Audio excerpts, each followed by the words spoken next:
ask the officer. Let me let Ms. McGinn do her cross, and then I'll give you an opportunity to do that. Okay. Or you want to do it right now?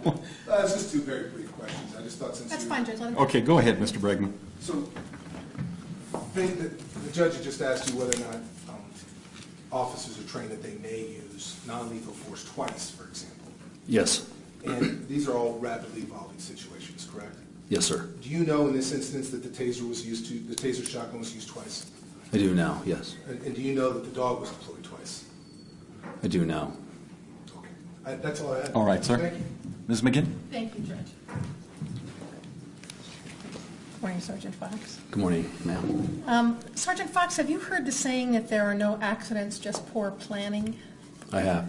And at SWAT, one of the reasons you practice so much and have so much training is to try to avoid any kind of accidents, isn't that right? Yes, ma'am. And also to avoid danger both to your officers and to citizens of the community, too.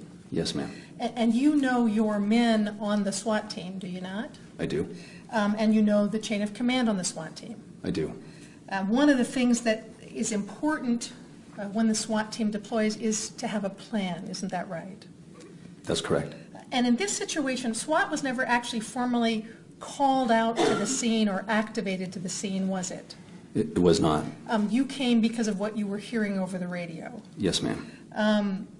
And because you got there kind of late in the game, you were never able to put a full plan in place, isn't that right? Just partial plans, but not anything full. Right. And when you arrived and first spoke to Sergeant Carpenter, you found things were pretty confusing when you arrived there. Is that right? Yes, ma'am. One of the things that you talked to Sergeant Carpenter about was who was there at the scene so you could figure out where everybody was. Is that right? I asked him if he kind of had like a rough layout of where individuals were positioned. Didn't get a whole lot of information. Okay. Let me find out what you did know. Did you know from either your radio transmissions or otherwise that there had been two open spaces officers that started this whole encounter? I understood that Okay. open space was the initial caller or initial officers. Right. Officers McDaniel, John McDaniel, and Officer Patrick Hernandez were the people that first had contact with Mr. Boyd. Is that your understanding? It is now the names. Before I didn't know the names, ma'am. All right. And they were still at the scene when you arrived about 2.5 hours into this event. Is that right, sir? I believe they were. They were actually deployed down here in the southwest part of the perimeter. Is that right? At the time, I did not know where they were deployed. Do you know that now? I do now. All right. That was one of the things you were trying to find out when you arrived. Is that right? Yes, ma'am. And there were a number of field officers who had been there earlier in the day. Let me take all these up there and see if I can put all those fellas up.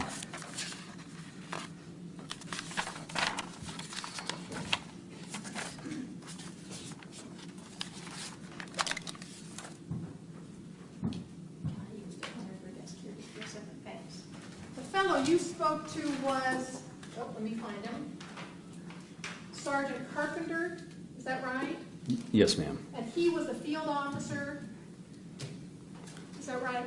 Yeah, he was the incident commander, the sergeant at the scene. Same rank as you. Yes, ma'am. He's the fellow that you spoke to and asked him if he had charges, and I think his answer to you was charges of aggravated assault, and he said, yeah, there possibly were some, is what he told you at the time when you asked him about that. Is that right? Yes, ma'am. And it wasn't that he didn't know whether there were not charges or not, because he'd been there the entire encounter, had he not? I wasn't sure if he had been there the entire time. Judge, consent calls for speculation. I'll allow the question to be asked and answered. Go ahead. You can answer, Sergeant Fox. I wasn't completely sure if he had been there the whole time, so I was trying to gather as much information from him, what he knew, where he got the information. Okay. When you were talking on direct, you said that instead you got your information from Ken Ronzone, who you know hadn't been there before you got, not very long before you got there. That's correct. Because you trusted Ken Ronzone and had worked with him in other places. Is that right? Yes, ma'am. Okay. You understand that it might not have been that Sergeant Carpenter didn't know whether or not there were aggravated assault charges, but he may not have thought that Mr. Boyd was not that great of a threat. Objection calls for speculation. Well, Counsel, I think the point was brought up on Sure. the cross, or the direct, so I'll allow you to ask the question. Can you repeat, ma'am? Sure, Sergeant Fox. There were two alternatives, either that Sergeant Carpenter didn't know what was going on, or Sergeant Carpenter had dealt with Mr. Boyd for an hour and a half and didn't think he was that much of a threat. Those are the two alternatives, is that right? Possibly, or he just wasn't sure of or he hadn't gotten around to investigating those charges, but I was unsure what was going on. Okay, what we know now is that Sergeant Carpenter had been there for an hour and a half and Ken Runzone had not been there for an hour and a half, is that right? Yes, ma'am. The other folks who were out there was a CIT officer named Brock Nipreth. Did you know that there was a CIT officer named Brock Nipreth out there? In passing on the scene, I had understood that at one point there was a CIT officer that was at the scene. And in fact, there was a second CIT officer named Michael Monet at the scene as well. Were you aware of that when you arrived? No, I wasn't aware there was two CIT officers. And in fact, part of your plan that you wanted to put into effect was to get somebody out there who could negotiate with this fellow, is that right? Yes, ma'am. You have people who are, it's not CIT, it's CNT, is that right? Yes, ma'am. Crisis Negotiation Trained Officers? Crisis Negotiations Team. Okay, and they have even more training than CIT officers. Yes, they're a little bit more advanced training. But without those officers there, you could have used CIT officers to try to communicate with Mr. Boyd, is that right, if you'd known they were there? Yes, if CNT isn't at the scene, CIT would be the next best thing. Okay, and also among the field officers who were there right before you arrived was APD Officer Wetterland, who actually had a beanbag shotgun. Were you aware of that when you arrived? I was not. And Officer Wetterland was sent by Officer Sandy and Weimerscourge to the perimeter when he arrived with a beanbag shotgun. Were you aware of Objection that? states that's not in evidence, Your Honor. Rephrase your question. Yes, sir. Were you aware that he was sent to the perimeter with his beanbag shotgun rather than asked to stay there with the team of Sandy, Weimerscourge, Ingram? No, I was not aware All of that. right. So you weren't aware there was already a beanbag shotgun on site? No, I was not. And then there was another officer named Justin Rogelio, who was also there at the scene, all of which were sent to the perimeter before you got there. Is that right? I wouldn't have known it at the time, but if you're saying that's what happened at this point. Okay. You were not aware that Officer Wetterland with his beanbag shotgun was over here to the northwest? I did not. Okay.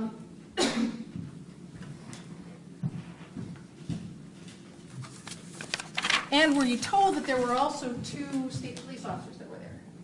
I was told that state police were on scene.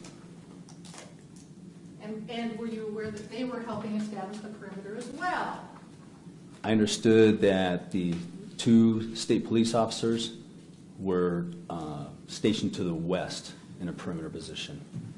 Which would be here, let me find him. There's Bankston right there. I think this has already been admitted. Let me see if I can find where on here. Here he is down here, actually to the west, exactly where you said. You were not there when the rope team or canine officers arrived at the beginning, were you? That's correct, ma'am. I was not. Those are the people that you saw up talking to Mr. Boyd at the time that you arrived, and that included rope officer Sandy. Is that right, sir? I never saw them from my position, my vantage point. I just knew that they were positioned up there somewhere with Scott Weimerscourge based on radio traffic. Okay. And you knew that rope officer, I think we've got SWAT officer, but that's wrong, so let me fix that. That is a rope officer. Ingram was up there. I'm sorry, ma'am, your question? You were aware that rope officer Ingram was up there? I am. And then you said that the person whose voice And I think in your statement that was taken at the time, you didn't know it was Weimarskirch, but you thought you recognized maybe his deep voice is what you recognized, right? Yeah, at the time I wasn't sure who exactly was up at the arrest team until I heard the voice, and Officer Weimarskirch has a distinct deep voice, and I realized it was him up there, and then later with the radio traffic confirming where he was at.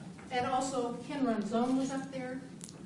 Ken Ronzone later, as I was trying to establish the perimeter, the inner perimeter, I understood Ken Ronzone to be to the north. Okay, and Officer McFarland, that's one of your SWAT officers. Do you know how he happened to get out there before you did? I do not. And so the team that you kind of brought with you, and let me put you up there, Sergeant Fox, that arrived about the same time you did. That's you right there, is that right? Yes, ma'am. Was Dominic Perez was one of the people that came with you? Yes, ma'am. And SWAT Officer Sedler, was he there before you He- were there? Yes, he was. Okay, let me put him over here. Do you know how he got out there before you got there? I understood he was possibly listening to the radio. Okay, and just came, even though SWAT hadn't been activated. Yes, ma'am. And then you talked about Officer Ornelas that came with you. And then you talked about this fella, Jim Perdue. Is it James is his name? Jim or James, yes, ma'am. All right. And you said he had special skills. He actually was out there before you got out there too, wasn't he? Yes, after the phone call, he actually arrived before I did. Okay. And Officer Perdue is the SWAT sniper, isn't that right? Yeah, his skills are high ground precision rifle. Is that what people call a sniper? Yeah, it's basically the same thing. Okay, and before you ever got there, James Perdue had gone to high ground with his high-powered rifle and was keeping an eye on what was going on here in this area with his high-powered rifle. Is that right? Yeah, James Perdue let me know that he was directly south of the containment team. We have him right here? Yes, ma'am. Okay. And so his job was also lethal cover, was it not? His is lethal cover, also to transmit any kind of intel, movement, call out different things. And he's there to provide cover for the arrest team. All right. And one of his other skills is that he can sneak up and no one ever sees him coming. Is that right? Well, he can position himself, and yes, in a position where he can great distance, which is an advantage and can't be seen. Right. And he wears this camouflage to help and aid in him being able to position himself where the person that he's watching doesn't even know that he's there. Is that right? Yes, ma'am. And you don't expect that Mr. Boyd ever knew that Jim Perdue was over here, given his skill set, do you? I'm not sure if he knew he was there or not. Objection calls for speculation. Sustained. In any event, Jim Perdue at no time ever shot Mr. Boyd, did he, sir? He did not.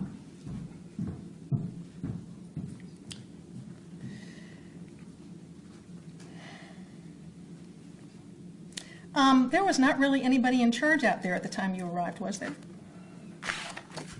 I believe Sergeant Carpenter was in charge, but he was handling what appeared to me the inner perimeter, the outer perimeter, and then trying to handle all the logistics, which would have been quite a lot. Yes, sir. And by the time you got there, he'd already been called away from this inner perimeter, and he was down here with you, was he not, sir? Yeah, I met him out in the street in front of the address. Right. And do you know who called him away and all the other field officers away from the inner perimeter and stopped them negotiating with Mr. Boyd? I do not. You weren't able to fully debrief him, but just were able to get sort of a general feeling for who was out there and what positions they were in, is that right? Yes, ma'am. And you weren't ever able to debrief or talk to any of the CIT officers to find out what had worked and what had not worked with Mr. Boyd? That is correct, ma'am. You never found out that once these officers, the field officers, had warned Mr. Boyd not to cross a particular line or they would shoot him with a beanbag, that he never crossed that line. Did you find that out before you went up? I did not. And before he was shot in the side and the back, you know that no officer ever warned him that they were about to shoot him with real guns if he did not get on the ground. Because of my distance, I'm unaware. I could not hear what exactly verbal communication was going on between the small arrest team and the Mr. Boyd. Okay, and do you know if at any time any of these fellows that showed up with the rope team, K-9, SWAT team ever told Mr. Boyd that they were now pointing real guns at him rather than beanbag shotguns at him? I don't recall if anybody told him that or not. I was never informed of that. Okay. You were not aware of the plan that Officer Weimerskirch, Ingram, and Keith Sandy came up with, were you, sir, before was they not. implemented? Judge, as soon as facts not in evidence. Do you know who came up with that plan, whether it was Weimerskirch, Sandy, or Ingram? I assumed it was Scott Weimerskirch just based on radio transmissions. Well, and you're assuming something, so do you know, sir, who came up with the plan? I don't know for sure. All right. Did you know before this shooting that you shouldn't use a taser shotgun with a canine dog? I did not. You were aware that canines were trained with shot collars? I am aware that they have shot collars, yes. Right, and when they get a shock, that's to tell them not to bite something, is that right? You're kind of out of my area of expertise on shot collars and canine. Okay. I know they use them for different things, but as far as behaviors, I'm not real sure when they do use them and when they don't use them. Were you aware before this shooting that if a canine sensed a shock from a taser that was not discharged, it would be signaling them not to bite or not to engage with the subject? I was not. Okay. You keep using the term arrest team today. They actually interviewed you March 17th at 12:06 in the morning. You never left the scene, I assume. They interviewed you right there the very next morning out there. Is that Yes, right, ma'am. Sergeant Fox? And at that time, in your 19-page interview, did you ever use the term arrest team ever in your 19-page interview? I don't recall. I might have used entry team, but they Can you kind of look go and see? together for Can you- us. See what you're hearing? Hand me a statement.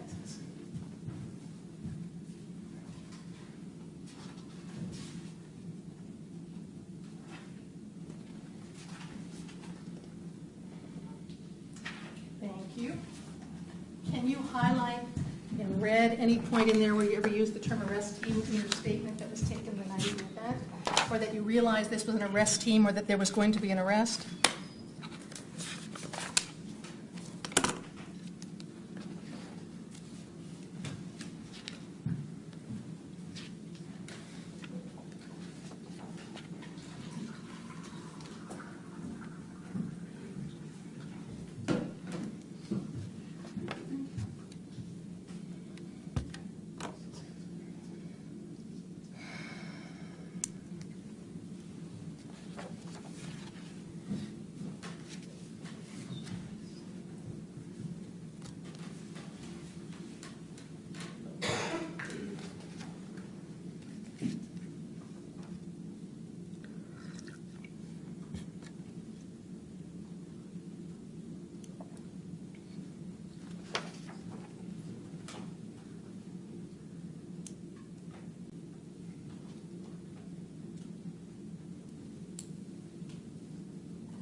No, ma'am, just quickly glancing over, I don't see anywhere where I call it arrest team. Call it entry team a couple times, but Sergeant. yes, ma'am. The one thing you were able to do, Sergeant Fox, and that you said in your statement that you were able to do, is that you had a pretty good perimeter established right before he was shot. Is that right? I felt it was good enough at that point where I could maybe take some time and then activate the rest of the team. It wasn't perfect, Right. and there was concerns. I guess But- there's no perfect perimeter, is there?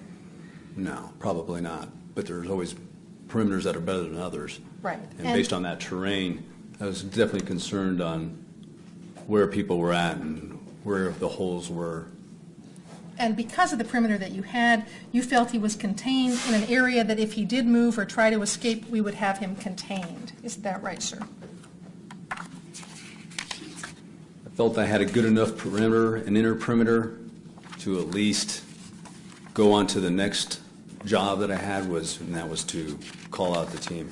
I wouldn't call it a perfect perimeter, and there was concerns the whole time that due to the terrain, the lighting conditions, that he would be able to slip out of that inner perimeter. When you gave your statement that very night, you knew how important that statement was? Yes, ma'am. Didn't you, Sergeant Fox? And at that time, you were given a chance to describe the perimeter? Yes, ma'am. And at that time, sir, you said, page 7, Council, line 25, so we had a pretty good perimeter.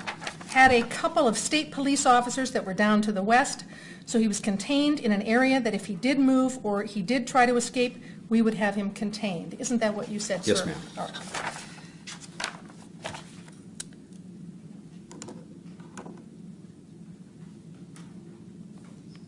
One second. Okay.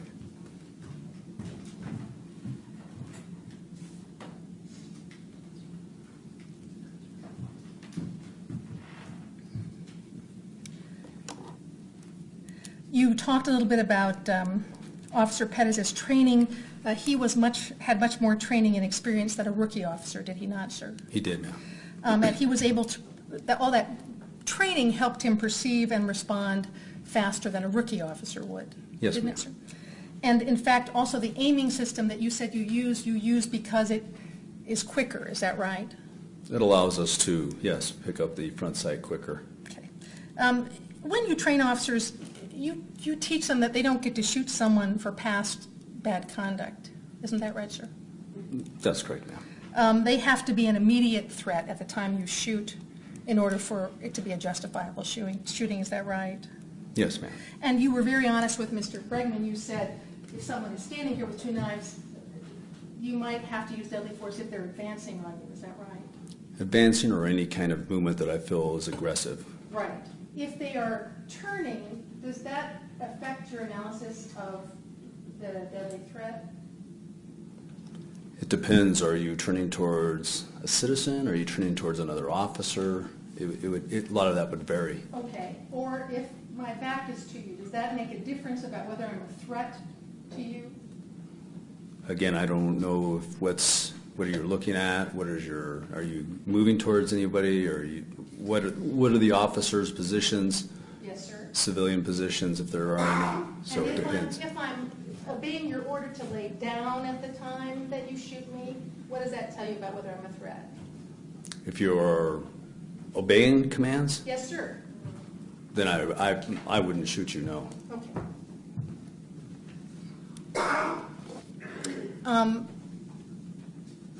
There was nothing that prevented the officers in this situation from redeploying the canine before they shot Mr. Boyd. Isn't that right, sir?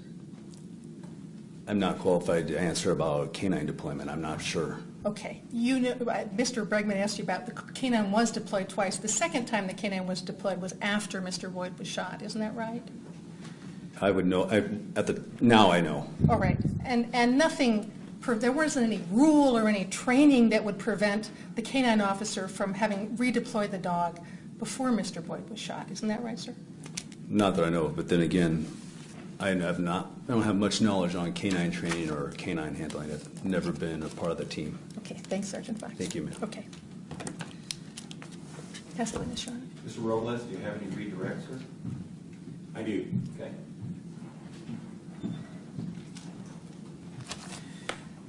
To address some of the questions you were asked during your cross-examination, I'd like to have you recall some of the radio traffic that occurred between you and Officer Weimerskirch.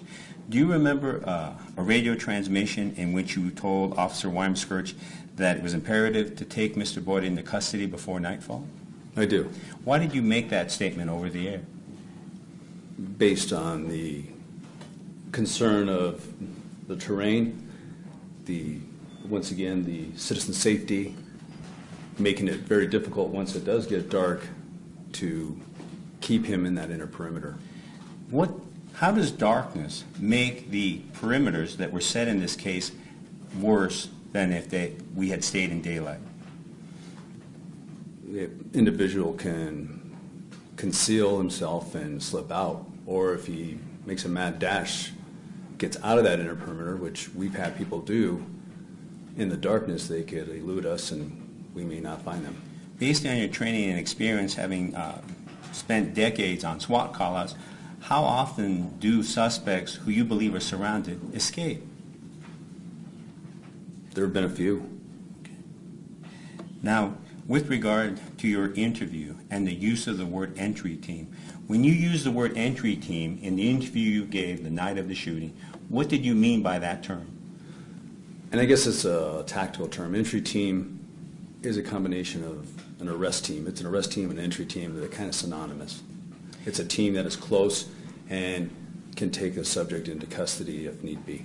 So when you use the term entry team twice in your interview, you would agree with me that you also meant to say that those officers will be responsible for conducting the arrest. Objection leading, Your Honor. Rephrase your question, please. When you use the term entry team twice in your interview, what did you mean by its use?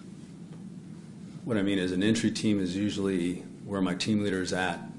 It is the team that is probably, in the majority of time, are going to place the subject under arrest. Now, with regard to the number of deployments that Officer Weimer-Skirch undertook, you would agree with me that from your position, you could not see what Officer Weimer-Skirch was doing. That's correct, based Again, on where I was at. Your knowledge about what happened at the, during the shooting is from your review of the video. Yes, review of the video and other interviews where I've been informed of what happened after the fact. Now, so what you know about the number of deployments of the police service dog by Officer Weimer-Skirch before the shots were fired isn't based on what you saw. It's only based on what you've heard and what you've seen. That's correct, sir. And based on what you've seen and what you've heard, how many times did Officer Weimer-Skirch deploy his police service dog before shots were fired? Based on what I saw, I didn't see him deploy it. Based on what I've heard twice. May I take a moment to confer, Your Honor? No further questions, Your Honor.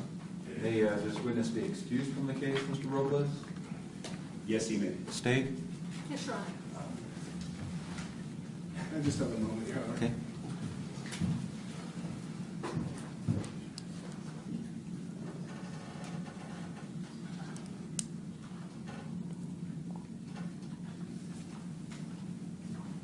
Your Honor, I'm going to ask that he just be on reserve, just in case we call him to discuss Mr. Sandy's training, if we believe. All it's right, necessary. Sergeant Fox, you remain under subpoena. Please do not discuss the case with anyone.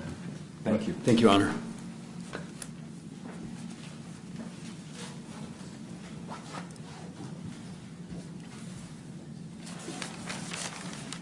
Roman?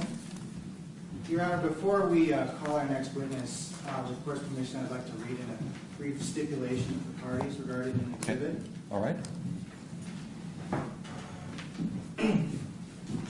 And the parties have all signed this and will be filing it with the court as well. Okay. This is a stipulation regarding Defendant Perez's Exhibit G, and it reads as follows. The parties stipulate that Defendant's Exhibit G, a video simulation of the relevant scene, is a fair and accurate depiction of the terrain at the scene and the relative placement of the named individuals in the period just prior to the shooting. For the benefit of the court, this stipulation provides a brief background on the creation of the video recreation and its parameters. The video was created by Dennis O'Brien, a traffic accident reconstruction expert and forensic mapper. To create the video, Mr. O'Brien took 3D laser scan data that had been collected at the scene by the Albuquerque Police Department's Criminalistics Unit and incorporated the data into proprietary 3D animation software system. This 3D laser scan data depicted the terrain of the scene. Mr. O'Brien then superimposed the depicted individuals into their positions by using unique identifying landmarks from Officer Perez's helmet camera video, as well as using information based on a scene visit with Officer Perez and Officer Sandy, who specifically identified where they and Mr. Boyd had been standing. Measurements of distances and angles reflected in this video were performed using the 3D laser scan data. This video is intended to depict the terrain and the relative proximity of each of the named individuals to each other in a freeze frame in the moment just prior to the shooting. It provides the ability to view the stationary scene from multiple angles and perspectives as the camera moves around the scene. It is not intended to replicate the position or the stance of James Boyd at the time that any of the shots were fired. Sir, corporal accept the stipulation. Thank you, Your Honor. And at this point, I would move to admit Exhibit G, which has been stipulated to. All right, G will be admitted. And at this point, I would like to play Exhibit G for the court. Go ahead.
Now Officer Dominic Perez will call Sergeant Richard Ingram to the stand. Okay.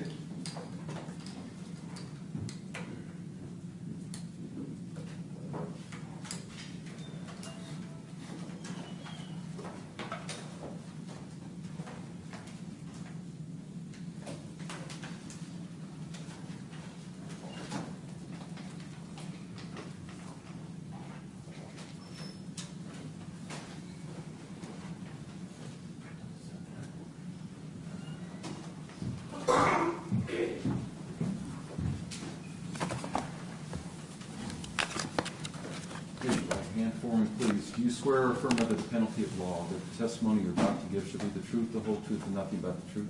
I do. Please be seated. Good morning, Sergeant Ingram. Good morning. Will you please state your full name for the record? Sergeant Richard Ingram. Now, how are you currently employed, Sergeant Ingram? I'm currently a full salary police officer with the Albuquerque Police Department And when did you begin working in law enforcement? in August of 2003. And what agency did you start working for? The Albuquerque Police Department. What was the first position you held in the Albuquerque Police Department after graduating from the academy? I was a field services officer working in the West Side Area Command. And will you please briefly describe your primary duties and responsibilities as a field officer? Field officer is responsible for everyday police functions, handling calls for service, responding to calls, making on-site activities, that sort of nature. And how long did you work as a field officer for APD? Approximately 7 years. And during those 7 years, did you receive any training beyond that which you received in the academy? I did. Will you please explain the additional training you received? During my course of tenure as a field service officer, I attended a lot of training. Went to the crisis intervention training. I was trained in field officer training school. I went through basic SWAT operator school, there's a bunch. Okay, and you mentioned that you'd received crisis intervention training, correct? That's correct. When did you receive CIT training? That was in 2005. And can you please explain briefly what CIT training is? CIT training was a 40-hour course of instruction put on by the department that included a classroom and role play session. So it was a combination of going to class, going through lectures, and then going through role playing exercises with actors who portrayed signs and symptoms of related mental health illnesses, and then we would deal with them through those role playing exercises. And at the time you attended CIT training, was it required? It was not required, no. Why did you choose to attend CIT training? Just being proactive with my training in the department, wanting to be the best officer that I could, having all the tools available to me. Now, have you received any training on less lethal munitions or less lethal tools within the department? I have. Please explain the training you've received on less lethal munitions. Other than the host of those things in the academy, so was trained with expandable baton, taser, OC spray. I also received training in beanbag, extended range, less lethal impact munitions, as well as the taser X-Rep, which is another extended range, less lethal munition. And when you say taser X-Rep, what is that? It's a taser round shot from a shotgun platform that delivers a taser device at extended ranges. Now, after working in field services for 7 years, what did you do? I tested for a position within the Uniform Street Gang Unit, and I went to the Uniform Street Gang Unit for approximately 2.5 years. And what is the Uniform Street Gang Unit? The Uniform Street Gang Unit was a unit within Special Investigations that worked specifically with the gang unit and gang suppression activities. We were a high visibility patrol function within the gang unit that went out and did gang interdiction, that type of activity. Okay, and when you were in the gang unit, were you still considered a field officer? No, it was within the Special Investigation Division. Okay. Now, how long did you remain within working in the gang unit? It was approximately 2.5 years. And after leaving the gang unit, where were you assigned? I tested for a position within the Special Investigation Division again, which was the Repeat Offender Project. And can you briefly describe what the Repeat Offender Project is? The Repeat Offender Project was a group of detectives or a unit of detectives who specifically worked with repeat offenders, identifying repeat offender criminals, and then locating them and safely apprehending by fleeing criminals. And how long did you remain in the Repeat Offender Project? I was there for approximately a year. And you mentioned that you're currently a sergeant with APD? That's correct. Can you please briefly describe the process by which you became a sergeant within APD?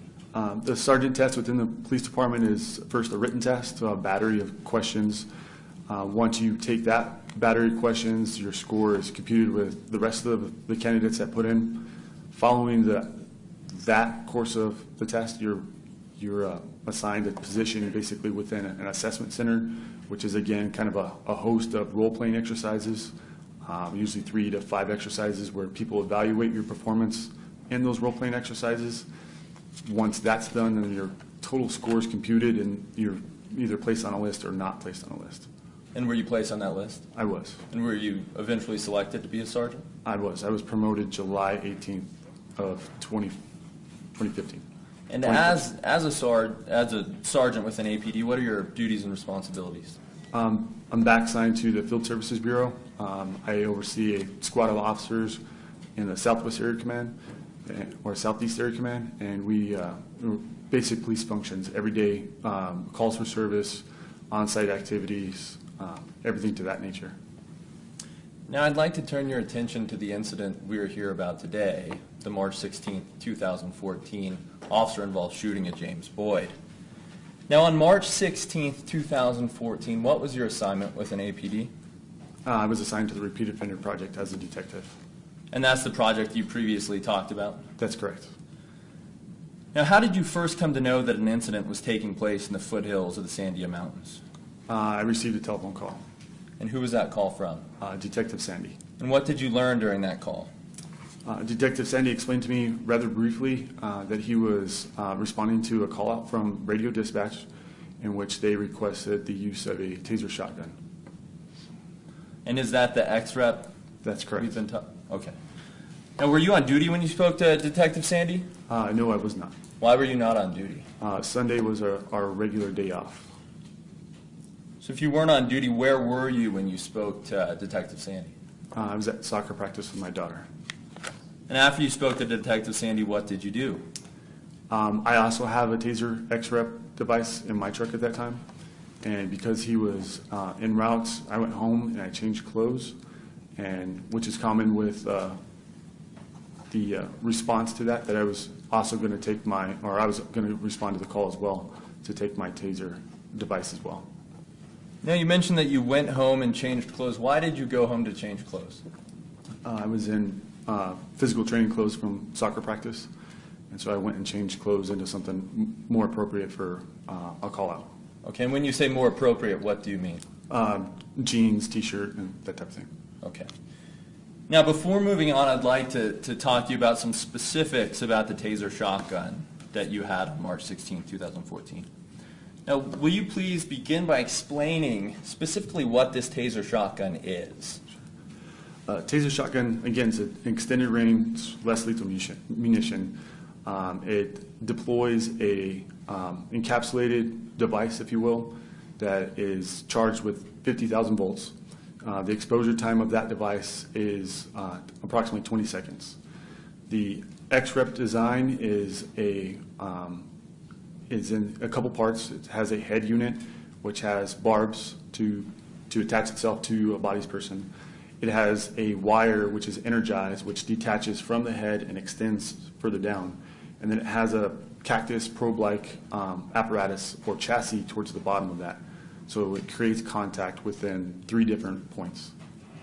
And if you can you please explain how a Taser shotgun is different than a handheld Taser that you commonly see on field officers? Okay. So the Taser that we commonly see on most officers these days would be something that is, it fires the darts and wires only, and that distance is only good up to approximately 25 feet.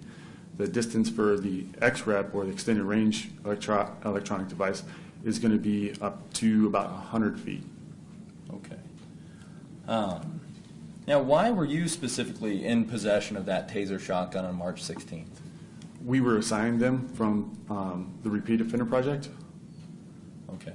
And you've briefly mentioned them, but what are the strengths of a Taser shotgun? What are the benefits of using a Taser shotgun? The benefits of using a Taser device, the extended range Taser device, is that it delivers an incapacitating effect to that person that you're reaching out to or you're trying to gain control of.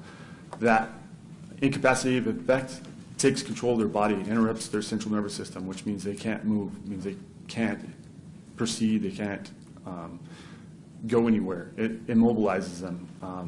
When effective, it can drop them to the ground. This particular Taser device has an exposure time of 20 seconds. That 20 seconds is designed to give officers the amount of time to safely close distance while he's still under the effects, the incapacitation effects of the Taser, to safely close distance that time and effect a safe custody procedure. Now, in addition to the strengths you've described, are there any weaknesses? Does a Taser shotgun have any weaknesses? Sure. We don't use them on frail people, somebody that's sick or elderly at that point. They also have a fall factor where if you use them in like a second-story balcony or something like that, somebody can't control their fall when they're underneath those effects, so you have to take those into account. Now, on March 16, 2014, were you certified to use the Taser shotgun you had in your possession? I was. Will you briefly explain the process you undertook to become certified in that Taser shotgun? That particular class was a class put on by advanced training at the academy. It included, again, classroom instruction and a qualification where we went to the range and shot what they have with training rounds from Taser at the time. We shot training rounds at a target, and then that was the qualification for the use of the Taser X-Rep system. Okay, and when did you qualify with that, if you can recall? April of 2011. Okay, and at that time, were you provided with any taser rounds or a taser shotgun? Following that course, we were issued new shotgun taser, which was dedicated to that platform, and the taser rounds. And did you ever come to learn how long those taser rounds were good for? Through the taser training, I understood it was approximately 3 years. So from the time you received them, how long were they good for? From 2011 to 2014. And do you remember the specific months? I don't. Okay. Now, after you went home to change, did you respond to the actual incident? I did. And what specific location or address did you respond to? I believe it was 812 Piedra Vista. Vista, located within the city of Albuquerque. It's in the far northeast heights. It's off Tramway and Copper, approximately. Now, when you arrived at 8112 Piedra Vista, what did you see? What did the scene look like? Initially, I was outside the house, and there was a couple vehicles outside the house of 812 Piedra Vista. And after arriving, what did you do? I began to assemble my gear, putting my gear on.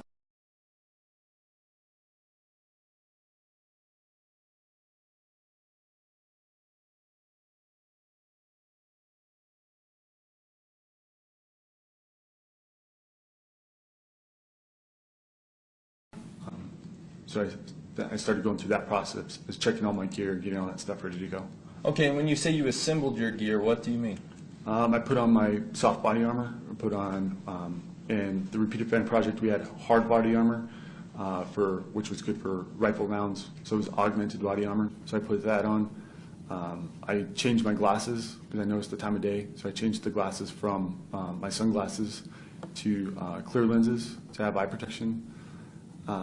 Got my department rifle, ensured that I had my department rifle, my taser shotgun, and made sure my body armor had the recording devices on it. Okay. Now you mentioned that you changed your glasses from sunglasses to clear glasses, correct? Yes. Why did you do that? At the time of day, which was late in the afternoon, the shadows were starting to fall pretty far as the sun was beginning to set, so I knew if I was out there for an extended period of time that I didn't want to have to mess with sunglasses later. Okay. You also mentioned that you had recording devices on, correct? That's correct. What recording devices did you have on your person at the time of the March 16th incident? I had a Scorpion lapel camera, and I had a digital recorder as well.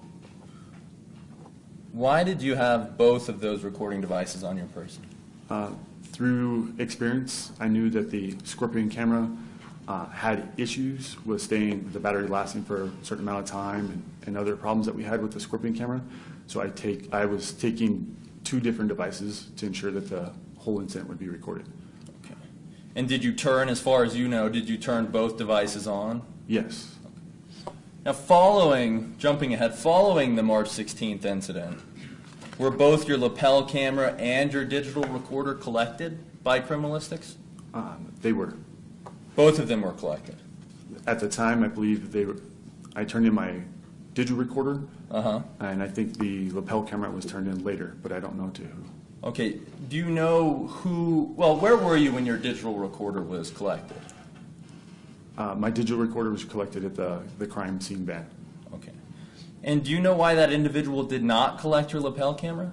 I immediately disclosed to criminalistics as well as my chain of command that I didn't believe my camera ever functioned. I didn't think it ever recorded anything. So they didn't collect it after you told them that? That's correct. Now, you also mentioned, though, that there was a time when your lapel camera was collected. That's correct. When did that occur? I don't remember the exact day. Do you remember approximately when?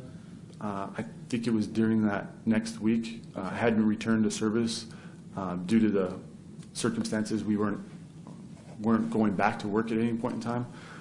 During that week, we were back to work, but when we weren't actually out functioning looking for criminals at that time, we were busy doing admin stuff, and it was collected sometime during that time. And from the time of the incident until it was collected, did you record anything with it? From the time of the incident to the time it's collected, no. Did you reformat it? I did not reformat the camera. I would have had the camera reformatted prior to this incident, which was common with that particular camera system, is that we would, if we recorded an incident, we would often transfer that to a hard CD disk, and then we would tag that hard CD disk into evidence for evidence.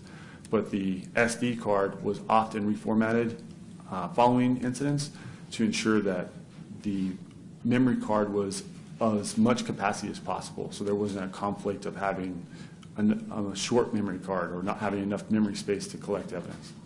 And in this case, did you undergo that reformatting process? Prior to this incident, but not after. And did you delete anything from your lapel camera after this incident? No, I didn't. Have you had an opportunity to listen to your digital recording device that you had on your person at the time of the incident? I have. And did that capture the entire incident? Yes, it did. And what does a digital recorder do? How is it different than a lapel camera? It's just audio. Okay. So the digital recorder you had captured everything that was said during this incident, correct? That's correct. Now, after you assembled and put on your gear, what did you do? I was met by a female resident out front of 812 Piedra Vista. She directed me to go through her yard and out into the open space area to the east. Okay, and as you walked through her yard, what were you armed with? So I had my taser shotgun, my department rifle, and my sidearm. When you say a department rifle, what kind of rifle was that? It was a AR-15 platform, which was issued through the Special Investigation Division. And at the time of the incident, on March 16th, were you certified to use that AR-15 or department-issued rifle? I was. Why did you choose to take that rifle with you when you approached the incident? Again, not knowing all the circumstances and points where I could possibly be used at, it was common for us to carry our rifle and a less lethal option to ensure that we had everything available if we needed it. Now, was the taser shotgun you took with you the same as the taser shotgun we've discussed? Yes, it is. Why did you take that taser shotgun with you when you approached the actual incident in this case? Again, we were requested for the taser shotgun, and then not knowing difference of circumstances of where we might be positioned, and in that particular incident, there might be a case where we have different officers or different elements, if you will, positioned in different locations, and having that option might have been something that we would need.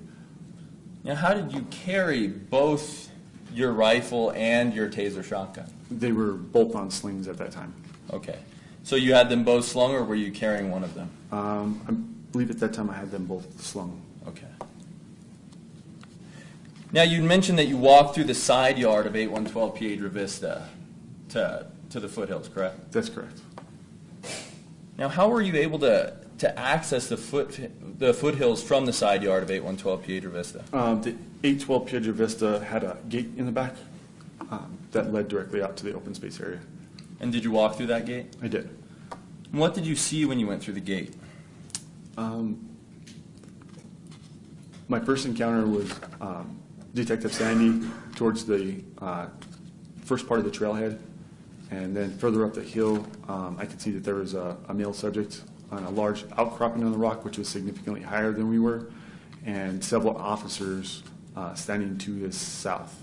And they were up on the hill, quite a distance away.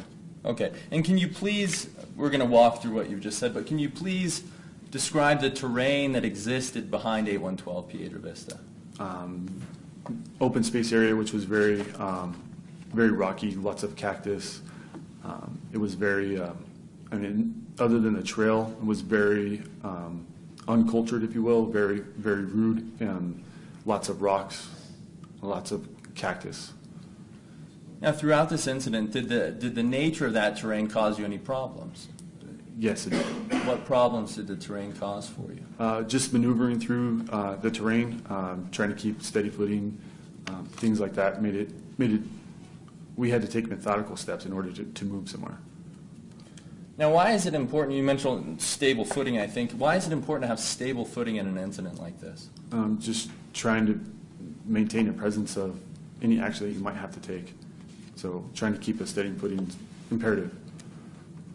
Now, you also mentioned when you walked through the gate, you were able to see Mr. Boyd, correct? That's correct. And can you describe his location? He was significantly higher than us, and he was probably 50 yards to our east from the trailhead, and he was significantly higher, meaning he was probably 25 to 30 feet above where we were.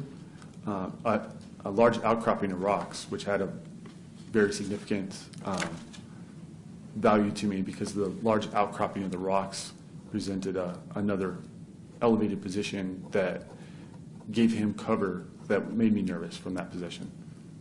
Okay. And you mentioned that he was at a higher elevation. Did that elevation change cause you any concern? It did. What concern did that elevation change cause you?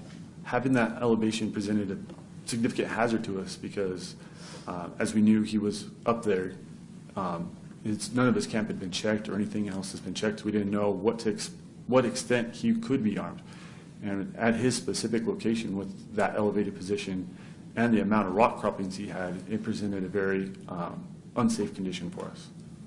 And I think you mentioned that you said that he had cover behind that outcropping, correct? That's correct. What do you mean when you say cover? Based on your training and experience, what is your understanding of what cover is? Sure. Through my training experience, cover is something that's going to be able to stop bullets, if you will, to make it as simple as possible. Cover is going to be able to stop something like that.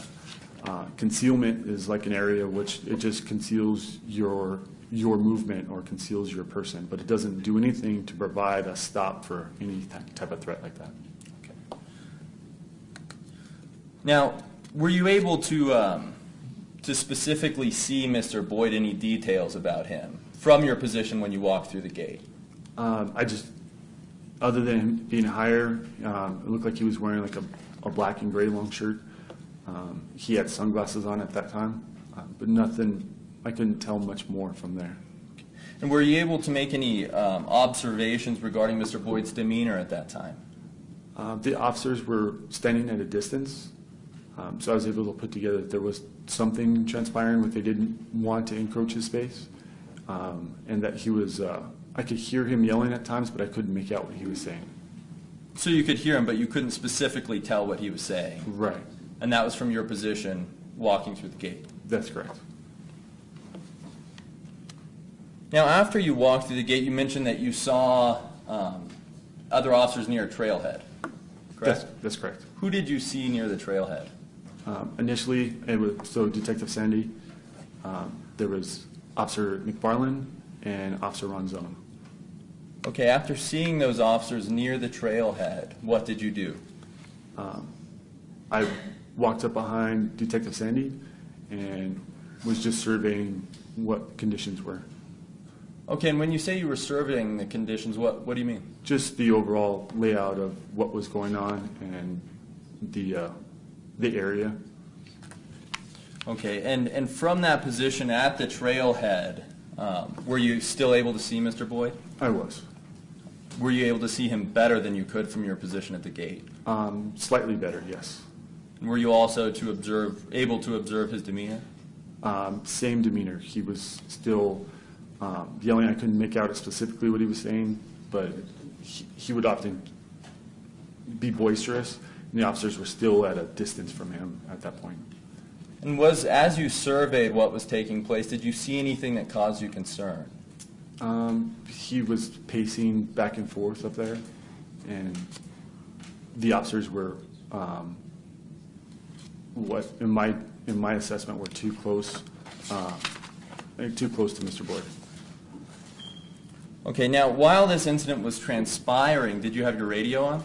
I did. And where was your radio located? It was attached to my body armor. Okay, and were you listening to it? Yes. Why were you listening to it? The communication about what was going on, what was transpiring. So I was aware of what was going on.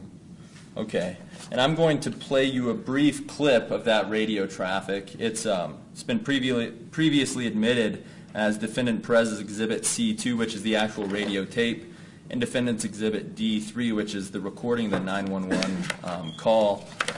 I will be playing a portion from Exhibit D3, that's page 27, line 45 to page 27, line 25. Before you do that, counsel, could I ask you to approach, please?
Now, Sergeant Ingram, while you were at the scene of this incident, did you see Mr. Boyd in possession of any knives? During my entire scene or at that point? During your time, during this time you were at the incident, did you see Mr. Boyd with knives? I did, yes. Approximately how many times did you see Mr. Boyd holding the knives? I try to remember exactly. There were numerous times, but I don't have an exact number. Okay. Now, will you please describe the appearance of the knives that you saw Mr. Boyd holding? They appear to be folding knives that he kept in his front pockets. And did you see him take those knives out of his front pocket? I did. And can you please explain how Mr. Boyd would take the knives out of his front pockets? When I was watching Mr. Boyd, when we had moved up to a position, Mr. Boyd would draw those knives from his front pockets in a very, I would watch the motion that he would draw those knives out, and it was a very methodical motion, like it was a rehearsed practice. When he drew the knives out, he was very efficient with that draw from his pockets. Now, when you say you thought it seemed rehearsed, why do you describe it as being rehearsed? My very first understanding of him drawing those knives made it appear to me that he had practiced that particular fashion. Objection, speculation, Your Honor. I'm going to sustain the objection, counsel. Now, you also mentioned that it was a methodical movement. What do you mean by methodical? That it was rehearsed. Now, how long did you remain at the trailhead with, I think you said, Officer Ronzone, Detective Sandy, and Officer McFarland? It was only several minutes. Okay, and when you moved from that trailhead, where did you go? We moved to a secondary rock position, which was about halfway between where Mr. Boyd was and the trailhead. And when you say a rock position, what do you mean? So it was another position to cover, but it was approximately, I don't know, probably about 15 yards between the trail and into further east to the mountain. Okay, and why did you choose to take that position of cover? Initially, there was another officer stationed there, and we moved to that position, and then we were met with Officer Weimerskirch. Okay, now, and when you saw, well, I guess Can you please briefly describe Officer Weimer-Skirch's appearance when you saw him approach that second position of cover? I believe he was wearing a green uniform, and he was with his police service dog. Objection, relevance, and cumulative, Your Honor. Well, as to what he was wearing, I'll sustain the objection. Now, prior to the March 16, 2014 incident, had you worked alongside canines before? I had. Now, can you please briefly describe the experience you had working with canines? I've been with them on numerous apprehensions in which the canine was used to apprehend somebody. Okay, and when working alongside a canine unit, how does that impact your duties and responsibilities? The canine unit is normally responsible for his dog and gives the overall direction of that particular unit, and the other officers assume other roles. Okay, and what other roles do the other officers assume? So we have a couple of responsibilities, other less lethal responsibilities, and then lethal coverage. And what is lethal coverage? Because the other responsibilities are less lethal, they are often covered by a lethal or firearms to ensure the safety of the group. After you arrived at that second position of cover, were you still holding your taser shotgun? Yes, I was. And in terms of lethal or less lethal, at that time, how did you view your role in this incident? I was a less lethal role at that time. Now, is it fair to say that both you and Officer Weimer-Skirch were less lethal? That's correct. And was anyone providing you with lethal coverage? Yes, there was. Who was that? Detective Sandy? Now, did you have an opportunity to observe what Detective Sandy was armed with? I did. And what was he armed with? He also had his department-issued rifle. And throughout this incident, when you first saw Detective Sandy, was he armed with anything other than his department-issued rifle? Initially, he had his department-issued rifle and his taser shotgun. And where did that second taser shotgun go? I was carrying it as Detective Sandy was the primary lethal coverage person. I took the second shotgun to ensure he didn't have to carry that as well. Okay, so after you took that second taser shotgun, you had two taser shotguns, correct? That's correct. And then your AR-15, correct? That's correct. Was it difficult for you to manage both taser shotguns and your department-issued rifle? It was awkward and cumbersome, yes. Now, why didn't you just simply set one of the extra taser shotguns down on the ground? A couple reasons. I couldn't just set it down for safety reasons. We wouldn't want to do that because if we have to move positions, then that would leave that particular option open and inaccessible to other officers. And depending on our location and what we were moving, I may have to hand that off to somebody else or give it to somebody to go to a different location. Now, was there any advantage based on your training and experience to having two taser shotguns? Giving different angles of exposure to somebody depending on what his location was or something to that effect. Using two taser shotguns or having coverage from two separate locations could augment the ability to provide that coverage. Now, after moving to that second position of cover, were you able to see Mr. Boyd better than before? Yes, I was. Can you please describe his appearance as you saw him from that second position? At that point, he still had the black and gray shirt on.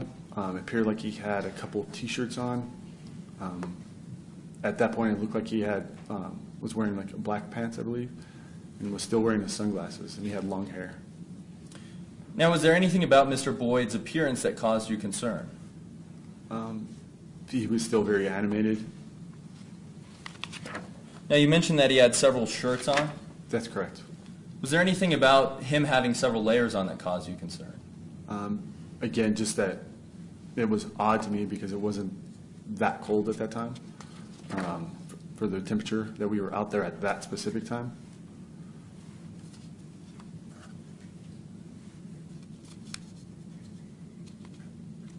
Now, when you were at that second position, were you able to determine if Mr. Boyd still had his knives in his possession? He still had them in his possession, yes. Okay, and what was he doing with those knives? It would depend on, at that time when he was pacing, it would depend on what the conversation was like. Okay, so how would the conversation dictate what he did with those knives? When approached about taking the knives off or to something to that extent, that if he put them down and wanted to come down the hill, he would often get very boisterous, very irate, agitated, and he would yell at us that we had no authority to take his knives. During that time, he would draw them out from his pockets and display them. And did Mr. Boyd ever make any threats to you guys? Numerous times. What threats did he make? Numerous times he said that he would kill us, that we weren't going to go home for our families tonight, that he hoped we were prepared to die. There was a numerous amount of threats directly at us and also the state police officer that was there. And based on your training and experience, what concern did you have after you heard Mr. Boyd making those threats? That he had the weapons and he's describing what his intent is. Now, after being at that second position of cover, was there a time when you moved to a new position? There was. And where was that position located? There was another small outcropping of rocks a little bit further down from where Boyd was at, and we moved into that position after some dialogue. It was several minutes before we moved there. And you mentioned dialogue. Now, based on your CIT training, did you observe that dialogue having any effect on Mr. Boyd? It didn't appear to be having any effects. Was he de-escalating? He was very volatile. He'd go from times where he was talking about Department of Defense stuff to exploding, saying that he was going to kill us. So it was very volatile, and that was troubling. Now, why was that troubling for you? Just because of the unpredictability of Mr. Boyd. It was just, there was no set, clear de-escalation that I ever saw. Now, I'd like to talk to you about the actual officer-involved shooting of Mr. Boyd. Now, prior to the time Mr. Boyd was shot, did you and the other officers develop any kind of plan to take him into custody? Yes. And at that time, stepping back, did you have an understanding of what charges you had against Mr. Boyd? I did. And what were those charges? There were felony charges for aggravated assault on a peace officer. Now, you mentioned a plan that was developed. Who developed that plan? And with Officer Weimerskirch. And as you understood it, what was the plan? The plan I understood was that we were going to use the XREP and then reassess. And Officer Weimerskirch told you that? He said we'd use the XREP first, yes. And what was your role, your understanding of your role in that plan you've described? My role, as I understood it, was to deliver the XREP and try to gain compliance of Mr. Boyd. Now, did there come a time when that plan was actually implemented? Yes, there was. When was it implemented? Mr. Boyd at some point decided that he was going to make his way down the hill, and that's when that plan was initiated. Why was it implemented or initiated, as you say, when Boyd was walking down the hill towards you? Okay, so he was making a decision to move, and that decision was at a point where we knew that his decision to move was going to encroach our space. And why did you not want Mr. Boyd encroaching your space? He was still armed for knives. Now, will you please describe the lighting conditions that existed at the time Mr. Boyd began moving towards you? It was getting significantly dark. The shadows were falling really far across the rocks, so it was getting dark. The sun was already down, if not just almost down, so it was very dark. And what concerns did that lack of light cause you? Again, Mr. Boyd was in a... Your Honor, I'm going to object. Cumulative. I want him to answer this question, what concerns he had about it. Go ahead. You can answer, Sergeant Ingram.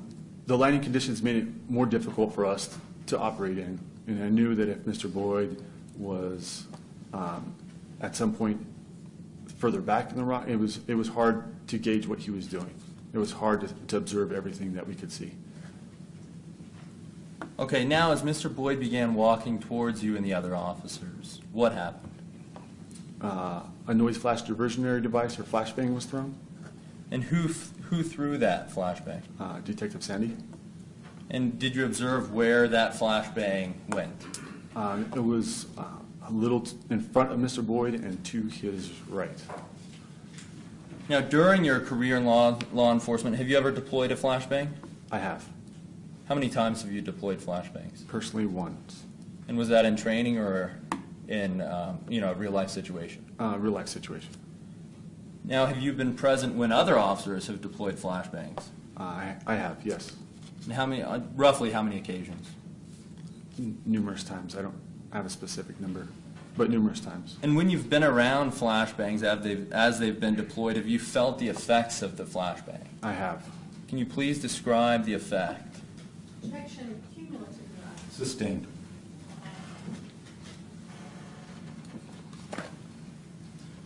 Now, after the flashbang was deployed, were you able to see how Mr. Boyd reacted?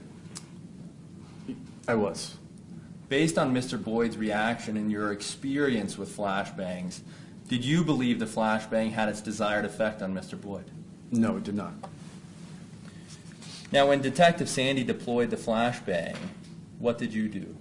Immediately proceeded to fire my ex-rep, or the taser rounds, at Mr. Boyd to gain compliance.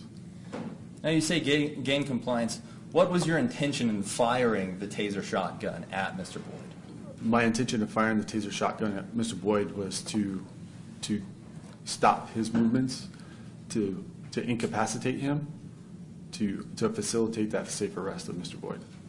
Okay, and how many times did you fire your taser shotgun at Mr. Boyd? I fired 2 times. How quickly did you fire those two rounds? I tried to do it as simultaneously as possible, so that they were as close as possible together.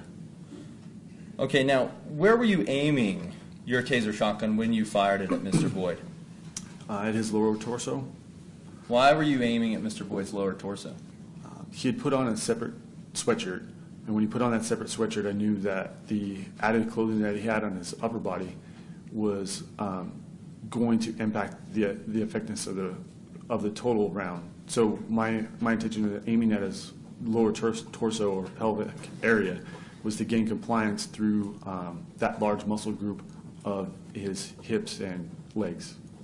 Now, you mentioned that you thought the additional clothing Mr. Boyd put on could impact the effectiveness of the total round.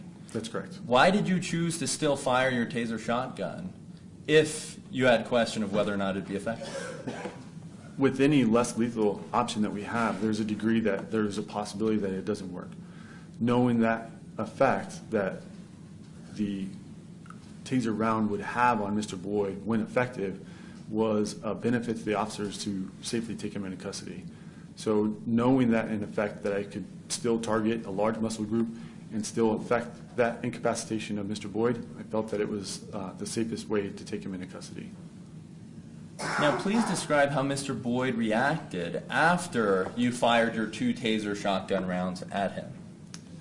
The taser shotgun rounds didn't appear to have any of the incapacitation effects related with the taser device.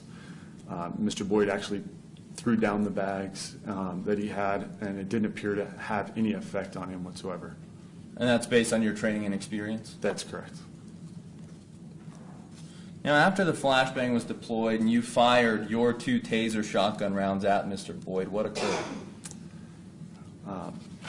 In a rapidly evolving situation in which I had to move, Officer Weimerskirch was moving up the trail, as well as Detective Sandy, and we were kind of in an L-shaped area from where Mr. Boyd was at. So I had to go up the hill, and then I had to turn and come back online with them. So I was trying to negotiate that terrain. And was there a time when you saw Officer Weimerskirch deploy his canine? Yes.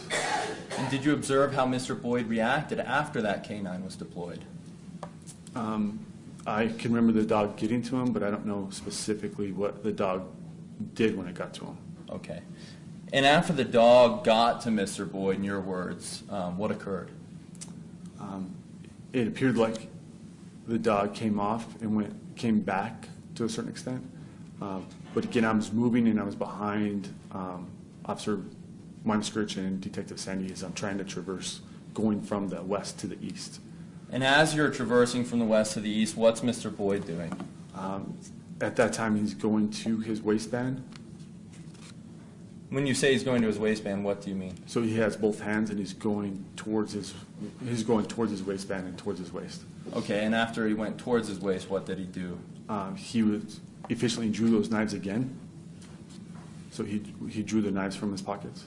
And once he drew the knives, do you know how he held the knives? They were kind of out towards his side. Okay. Now, at the time Mr. Boyd drew his knives, where was Officer Weimskirch?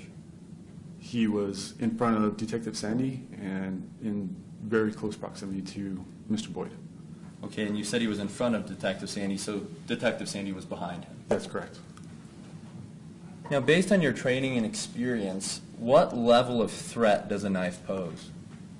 Through my training and experience, a knife would be a deadly threat within a certain distance.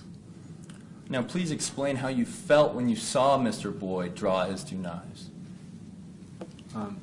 So my feeling was, one, it looks like he's taking a step to his left or to the east, and it looks like he's trying to come around where Officer Weimskirch is. At that time, I can see that he has the knives out. And what type of weapon were you holding when you saw Mr. Boyd with his knives out? I still had my taser shotgun in my hand. Now, you understand that there came a time when lethal force was used against Mr. Boyd, correct? I did. Now, based on your training and experience, if you would have had a lethal weapon instead of your taser shotgun, would you have fired it at Mr. Boyd? Mr. Boyd was at a point where he was within the proximity of a deadly force encounter. He had the weapons out and displaying his intent, and so, yes, I would have. You would have used deadly force against Mr. Boyd? Yes. Objection, Your Honor, ultimate issue. I'm sorry. Strike. Object to ultimate issue and move to strike. That last part I'll sustain. Now, based on your training and experience, why would you have shot Mr. Boyd when he pulled out the knives? Objection, Your Honor. Again, I'm objecting to the ultimate issue. Counsel, any response? Your Honor, I think this is consistent with the guidelines the court has set forth. I'm asking him, based on his training and experience and the observations he made that day, how he would have reacted to quell the threat Mr. Boyd had posed. Well, I'm going to sustain the objection. I think that he's already testified that in the position he was in, he would have fired. I think we are getting too close to the ultimate issue, which I ruled cannot be answered in this case. So the way the question was asked, I think that certainly opens it up to him testifying to that. So I'll sustain the objection. Yes, Your Honor. Now, how long were you at the scene of this incident? Total time, I don't know, after the shooting took place, because we were there for a couple hours. Before the shooting. Was almost an hour and a half, I want to say. And throughout your time at the incident, did you see Officer Dominic Perez? Not until after the encounter. So the first time you saw Officer Perez was after the encounter? That's correct. May I have a moment, Your Honor? Yes, sir.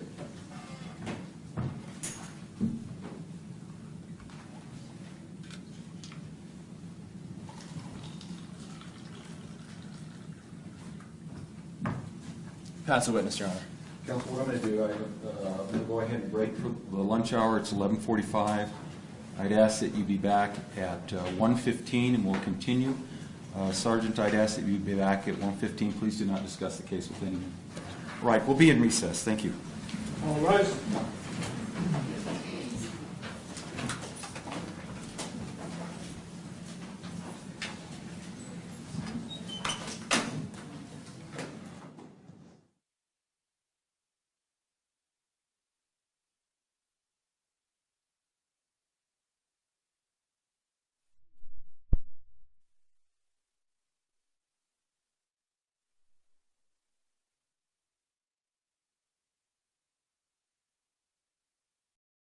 He was down here with you, was he not, sir?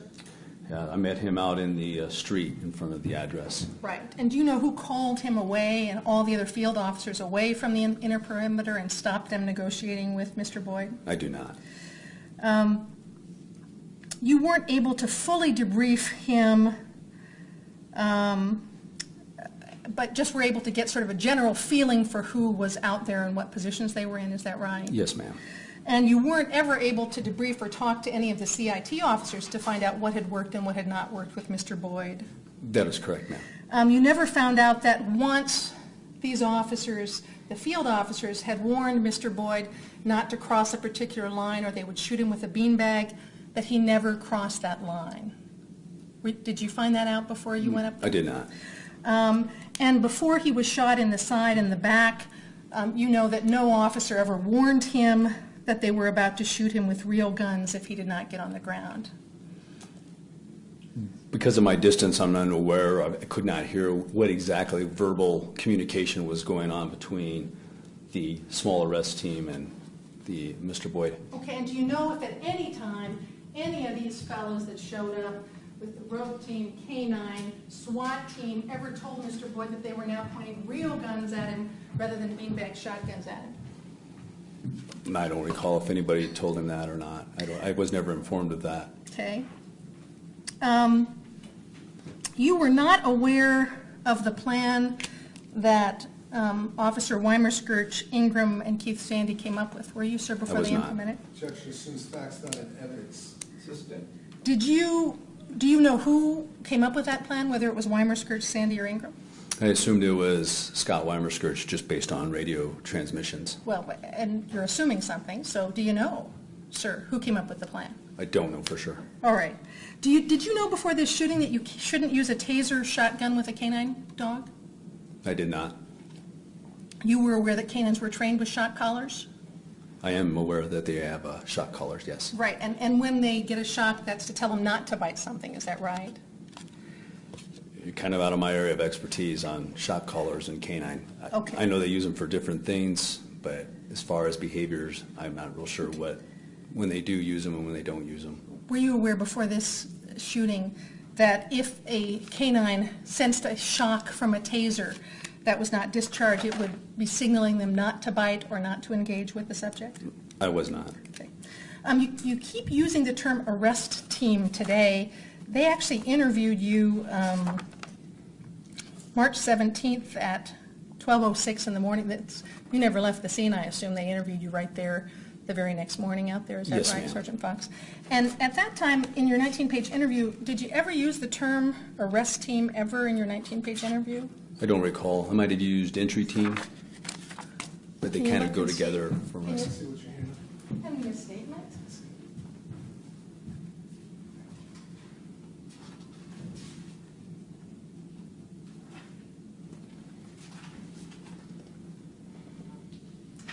Thank you. Can you highlight in red any point in there where you ever used the term arrest team in your statement that was taken the night of the event? Or that you realized this was an arrest team or that there was going to be an arrest?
No, ma'am, just quickly glancing over, I don't see anywhere where I I call it a rest team, call it an entry team a couple times, but Sergeant. yes, ma'am. The one thing you were able to do, Sergeant Fox, and that you said in your statement that you were able to do, is that you had a pretty good perimeter established right before he was shot. Is that right? I felt it was good enough at that point where I could maybe take some time and then activate the rest of the team. It wasn't perfect, Right. and there was concerns. I guess But- there's no perfect perimeter, is there? No, probably not. But there's always perimeters that are better than others. Right. And based on that terrain, I was definitely concerned on where people were at and where the holes were. And because of the perimeter that you had, you felt he was contained in an area that if he did move or try to escape, we would have him contained. Isn't that right, sir? I felt I had a good enough perimeter and inner perimeter to at least go on to the next job that I had and that was to call out the team. I wouldn't call it a perfect perimeter, and there was concerns the whole time that due to the terrain, the lighting conditions, that he would be able to slip out of that inner perimeter. When you gave your statement that very night, you knew how important that statement was. Yes, ma'am. Didn't you, Sergeant Fox? And at that time, you were given a chance to describe the perimeter. Yes, ma'am. And at that time, sir, you said, page 7, Council, line 25, so we had a pretty good perimeter. Had a couple of state police officers that were down to the west, so he was contained in an area that if he did move or he did try to escape, we would have him contained. Isn't that what you said, sir? Yes, ma'am. All right.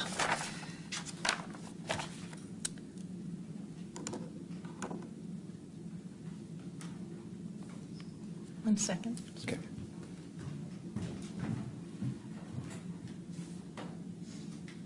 And also among the field officers who were there right before you arrived was APD Officer Wetterland, who actually had a beanbag shotgun. Were you aware of that when you arrived? I was not. And Officer Wetterland was sent by Officer Sandy and Weimerskirch to the perimeter when he arrived with a beanbag shotgun. Were you aware of Objection.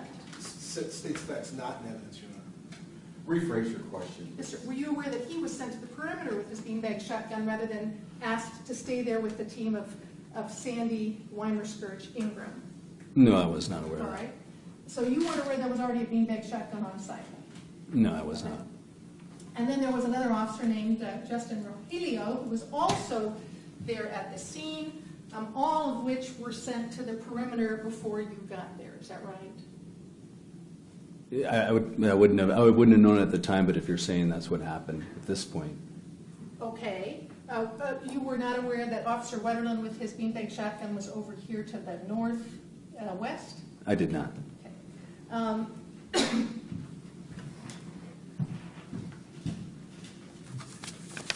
And were you told that there were also 2 state police officers that were there? I was told that state police were on scene. And were you aware that they were helping establish the perimeter as well?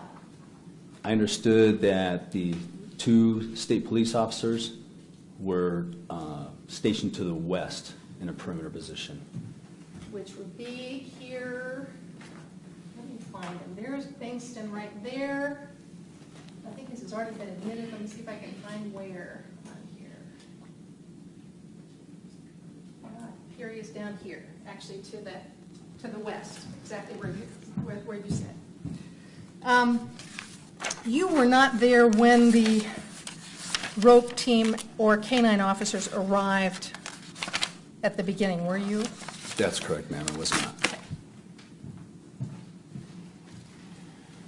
Those are the people that you saw up talking to Mr. Boyd at the time that you arrived, and that included rope officer Sandy. Is that right, sir? I never saw them from my position, my vantage point. I just knew that they were positioned up there somewhere with Scott Weimerskirch based on radio traffic. Okay. And you knew that a rope officer, I think you've got SWAT officer, but that's wrong, so let me fix that. That is a rope officer. Ingram was up there. I'm sorry, ma'am, your question? You were aware that rope officer Ingram was up there? I am. And then you said that the person whose voice And I think in your statement that was taken at the time, you didn't know it was Weimerskirch, but you thought you recognized maybe his deep voice is what you recognized, right? Yeah, at the time I wasn't sure who exactly was up at the arrest team until I heard the voice, and Officer Weimerskirch has a distinct deep voice, and I realized it was him up there, and then later with the radio traffic confirming where he was at. And also Ken Ronzone was up there? Ken Ronzone later, as I was trying to establish the perimeter, the inner perimeter, I understood Ken Ronzone to be to the north. Okay, and Officer McFarland, that's one of your SWAT officers. Do you know how he happened to get out there before you did? I do not. And so the team that you kind of brought with you, and let me put you up there, Sergeant Fox, that arrived about the same time you did. That's you right there, is that right? Yes, ma'am. Was Dominic Perez was one of the people that came with you? Yes, ma'am. And SWAT Officer Sedler, was he there before you He- were there? Yes, he was. Okay, let me put him over here. Do you know how he got out there before you got there? I understood he was possibly listening to the radio. Okay, and just came, even though SWAT hadn't been activated. Yes, ma'am. And then you talked about Officer Ornelas that came with you. And then you talked about this fella, Jim Perdue. Is it James is his name? Jim or James, yes, ma'am. All right. And you said he had special skills. He actually was out there before you got out there, too, wasn't he? Yes, after the phone call, he actually arrived before I did. Okay. And Officer Perdue is the SWAT sniper, isn't that right? Yeah, his skills are high ground precision rifle. Is that what people call a sniper? Yeah, it's basically the same thing. Okay. And before you ever got there, James Perdue had gone to high ground with his high-powered rifle and was keeping an eye on what was going on here in this area with his high-powered rifle. Is that right? Yeah, James Perdue let me know that he was directly south of the containment team. We have him right here? Yes, ma'am. Okay. And so his job was also lethal cover, was it not? His is lethal cover, also to transmit any kind of intel, movement, call out different things. And he's there to provide cover for the arrest team. All right. And one of his other skills is that he can sneak up and no one ever sees him coming. Is that right? Well, he can position himself, and yes, in a position where he can great distance, which is an advantage and can't be seen. Right. And he wears this camouflage to help and aid in him being able to position himself where the person that he's watching doesn't even know that he's there. Is that right? Yes, ma'am. And you don't expect that Mr. Boyd ever knew that Jim Perdue was over here, given his skill set, do you?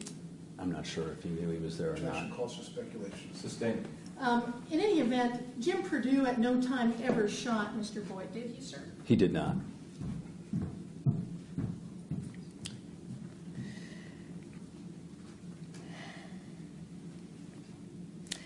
There was not really anybody in charge out there at the time you arrived, was there?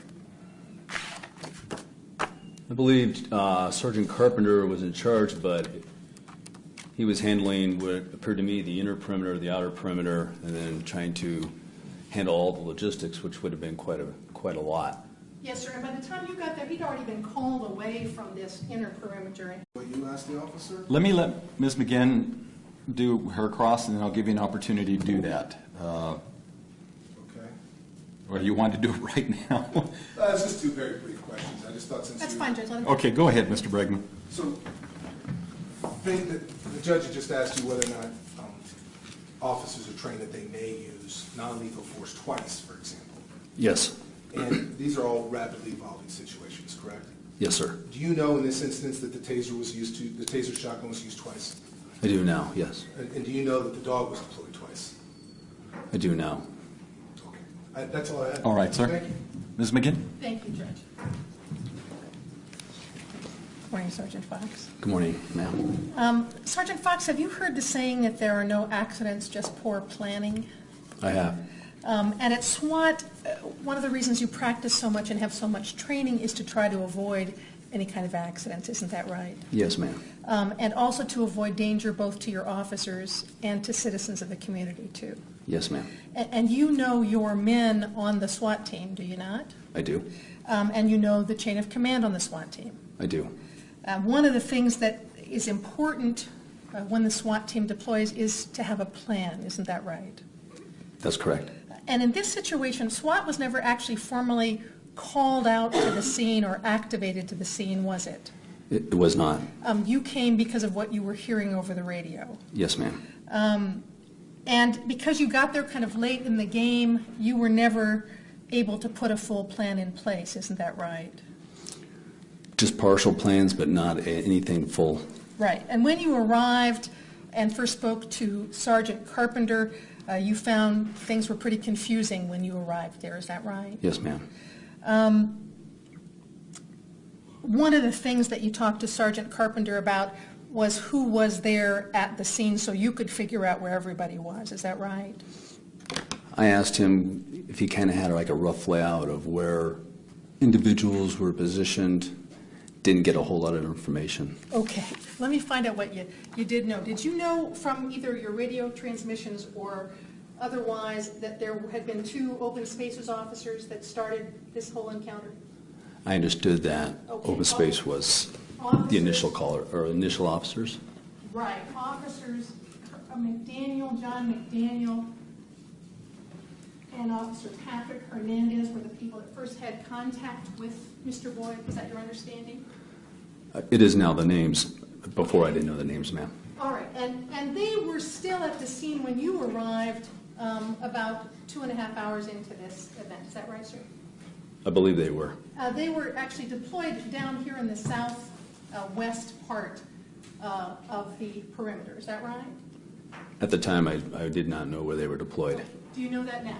I do now. All right. That was one of the things you were trying to find out when you arrived. Is that right? Yes, ma'am. And there were a number of field officers who had been there earlier in the day. Let me take all these up there and see if I can put all those fellas up.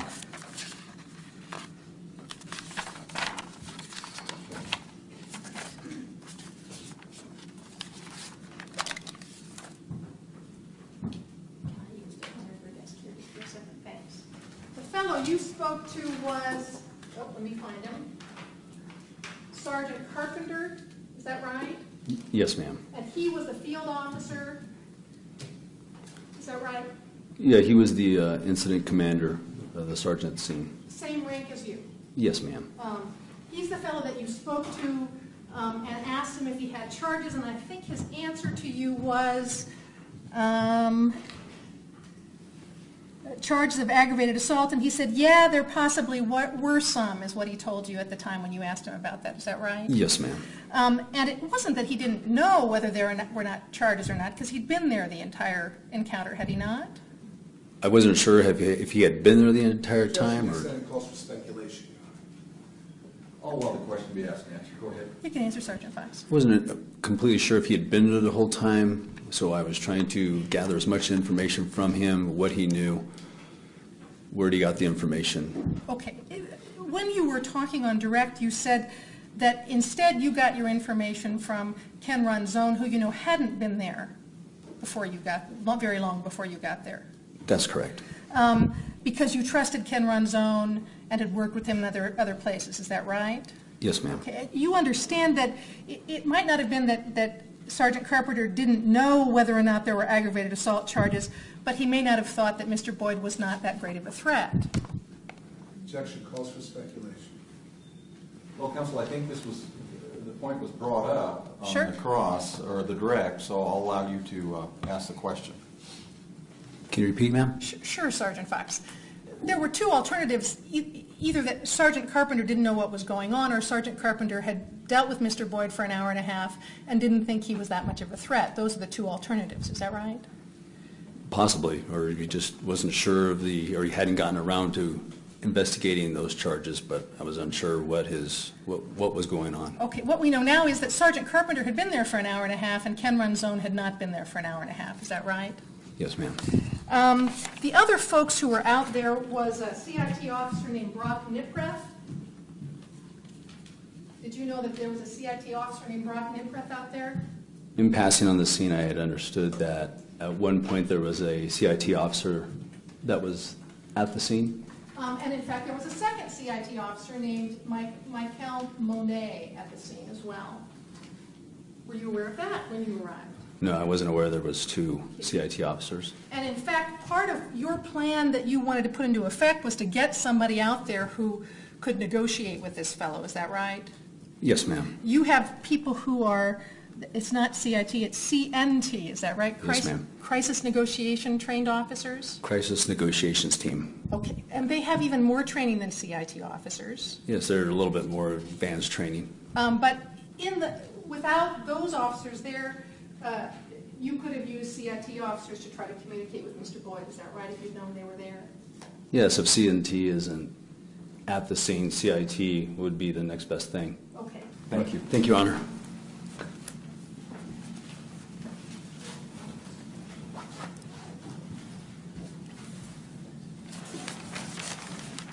Roman?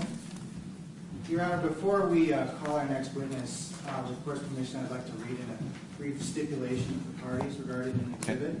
All right. And the parties have all signed this and will be filing it with the court as well. Okay. This is a stipulation regarding Defendant Perez's Exhibit G, and it reads as follows. The parties stipulate that Defendant's Exhibit G, a video simulation of the relevant scene, is a fair and accurate depiction of the terrain at the scene and the relative placement of the named individuals in the period just prior to the shooting. For the benefit of the court, this stipulation provides a brief background on the creation of the video recreation and its parameters. The video was created by Dennis O'Brien, a traffic accident reconstruction expert and forensic mapper. To create the video, Mr. O'Brien took 3D laser scan data that had been collected at the scene by the Albuquerque Police Department's Criminalistics Unit and incorporated the data into proprietary 3D animation software system. This 3D laser scan data depicted the terrain of the scene. Mr. O'Brien then superimposed the depicted individuals into their positions by using unique identifying landmarks from Officer Perez's helmet camera video, as well as using information based on a scene visit with Officer Perez and Officer Sandy, who specifically identified where they and Mr. Boyd had been standing. Measurements of distances and angles reflected in this video were performed using the 3D laser scan data. This video is intended to depict the terrain and the relative proximity of each of the named individuals to each other in a freeze frame in the moment just prior to the shooting. It provides the ability to view the stationary scene from multiple angles and perspectives as the camera moves around the scene. It is not intended to replicate the position or the stance of James Boyd at the time that any of the shots were fired. So the court will accept the stipulation. Thank you, Your Honor. And at this point, I would move to admit Exhibit G, which has been stipulated to. All right, G will be admitted. And at this point, I would like to play Exhibit G for the court. Go ahead.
Now Officer Dominic Perez will call Sergeant Richard Ingram to the stand.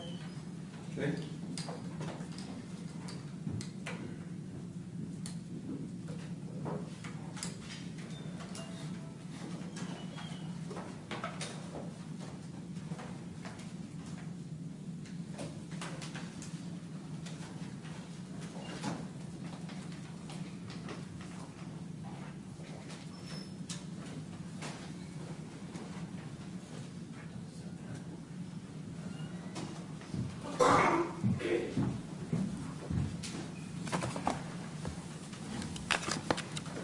Raise your right hand for me, please. Do you swear or affirm under the penalty of law that the testimony you're about to give shall be the truth, the whole truth, and nothing but the truth? I do. Please be seated. Good morning, Sergeant Ingram. Good morning. Will you please state your full name for the record? Sergeant Richard Ingram. Now, how are you currently employed, Sergeant Ingram? I'm currently a full salary police officer with the Albuquerque Police Department And when did you begin working in law enforcement? in August of 2003. And what agency did you start working for? The Albuquerque Police Department. What was the first position you held in the Albuquerque Police Department after graduating from the academy? I was a field services officer working in the West Side Area Command. And will you please briefly describe your primary duties and responsibilities as a field officer? Field officer is responsible for everyday police functions, handling calls for service, responding to calls, making on-site activities, that sort of nature.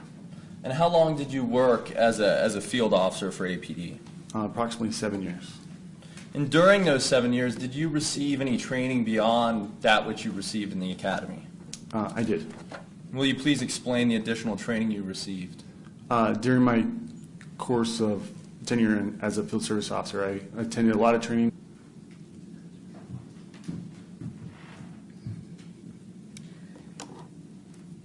You talked a little bit about Officer Perez's training.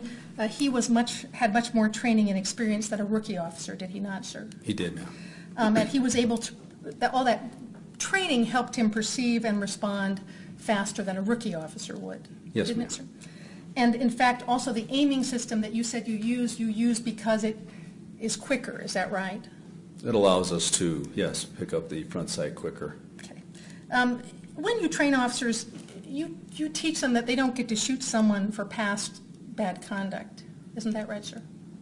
That's correct, ma'am. They have to be an immediate threat at the time you shoot in order for it to be a justifiable shooting. Is that right? Yes, ma'am. And you were very honest with Mr. Bregman. You said if someone is standing here with two knives, you might have to use deadly force if they're advancing on you. Is that right? Advancing or any kind of movement that I feel is aggressive. Right. If they are turning, does that affect your analysis of the deadly threat? It depends. Are you turning towards a citizen? Are you turning towards another officer? A lot of that would vary. Okay. Or if my back is to you, does that make a difference about whether I'm a threat to you?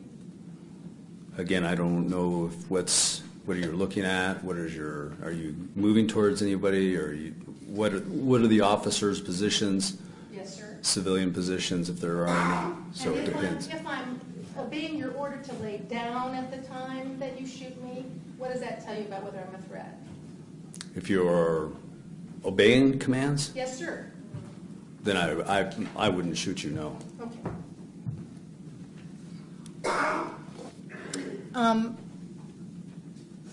There was nothing that prevented the officers in this situation from redeploying the canine before they shot Mr. Boyd. Isn't that right, sir? I'm not qualified to answer about canine deployment. I'm not sure. Okay. You know, Mr. Bregman asked you about the canine was deployed twice. The second time the canine was deployed was after Mr. Boyd was shot. Isn't that right? I would know. Now I know. All right. And nothing, there wasn't any rule or any training that would prevent the canine officer from having redeployed the dog before Mr. Boyd was shot. Isn't that right, sir? Not that I know of, but then again, I don't have much knowledge on canine training or canine handling. I've never been a part of the team. Okay. Thanks, Sergeant Fox. Thank you, ma'am. Okay.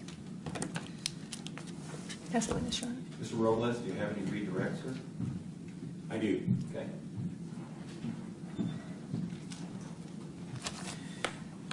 To address some of the questions you were asked during your cross-examination, I'd like to have you recall some of the radio traffic that occurred between you and Officer Weimerskirch.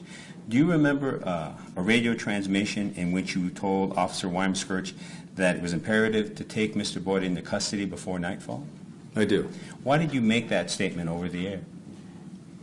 Based on the concern of the terrain, once again, the citizen safety, making it very difficult once it does get dark to keep him in that inner perimeter. How does darkness make the perimeters that were set in this case worse than if we had stayed in daylight? The individual can conceal himself and slip out, or if he makes a mad dash, gets out of that inner perimeter, which we've had people do, in the darkness they could elude us and we may not find them. Based on your training and experience, having spent decades on SWAT call-outs, how often do suspects who you believe are surrounded escape? There have been a few. Now, with regard to your interview and the use of the word entry team, when you use the word entry team in the interview you gave the night of the shooting, what did you mean by that term? And I guess it's a tactical term. Entry team is a combination of an arrest team. It's an arrest team and an entry team that are kind of synonymous. It's a team that is close and can take a subject into custody if need be. So when you use the term entry team twice in your interview, you would agree with me that you also meant to say that those officers would be responsible for conducting the arrest. Objection leading, Your Honor. Rephrase your question, please. When you use the term entry team twice in your interview, what did you mean by its use? What I mean is an entry team is usually where my team leader is at. It is the team that is probably, in the majority of time, are going to place the subject under arrest. Now, with regard to the number of deployments that Officer Weimerskirch undertook, you would agree with me that from your position, you could not see what Officer Weimerskirch was doing. That's correct, based Again, on where I was at. Your knowledge about what happened at during the shooting is from your review of the video. Yes, review of the video and other interviews where I've been informed of what happened after the fact. Now, so what you know about the number of deployments of the police service dog by Officer Weimerskirch before the shots were fired isn't based on what you saw. It's only based on what you've heard and what you've seen. That's correct, sir. And based on what you've seen and what you've heard, how many times did Officer Weimerskirch deploy his police service dog before shots were fired? Based on what I saw, I didn't see him deploy it. Based on what I've heard twice. May I take a moment to confer, Your Honor? No further questions, Your Honor.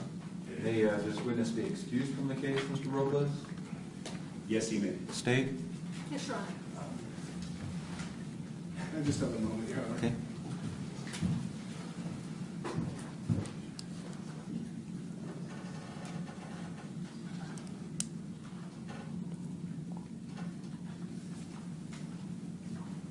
Your Honor, I'm going to ask that he just be on reserve, just in case we call him to discuss Mr. Sandy's training, if we believe. All it's right, necessary. Sergeant Fox, you remain under subpoena. Please do not discuss the case with anyone.